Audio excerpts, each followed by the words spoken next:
Torej danes praznujemo ta veseli dan kulture, rojstvo pesnika Franceta Prešerna.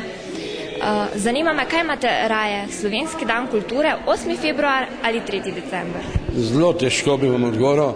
Ne, zame je pravi državni praznik 8. februar, dan kulture, star je že 65 let, ker to se mi zdi zanimivo, da se je rodila ideja in mednarodno civilno borbo 43. leta v Črnomlju in so podpisana Vidmar in Kidrič in so ga tudi takrat začeli praznovati.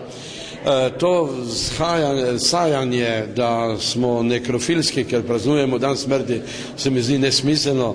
To vsi narodi po svetu označujejo tudi dan smrti Goetheja in tako dalje, sem videl povsod. In zato mi nismo nič bolj črno gledali nekrofilski narod. Odlično se mi pa zdi, da smo se spomnili tudi na rojstni datum, na zadnje ima tam, vidim, vsak drugo funkcijo. 3. december je dan odprtih vrat, pomeni populariziranje, ponudba, posod se nekaj godi in tudi kulturni delavci so takrat v službi od jutra do 10. zvečer, ponekod še dalje. Zato se mi zdi dobro, da pa na državnem prazniku tudi oni grejo na kakšno proslavo in na proslavo, ker je pač čisto državni praznik. Ne, oba dneva sta enako pomembna in na nek način bi pri vprašanjih kulture niti ne kaže tekmovati, kaj je več vredno, kaj je manj vredno. Vredno je toliko, koliko si vsak posameznik vzame. In če dovolite, bi rekel še, tako naslednje včasih, kje kritiziramo, da država nima dovolj posluha za kulturo, občina nima. Ne, se ne more država brati knjige namesto mene, pa občina ne more recitirati pesmi. Jaz moram knjige kupovati.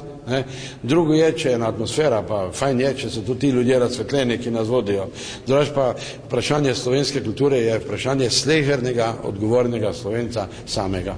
A je kulturna ali ni.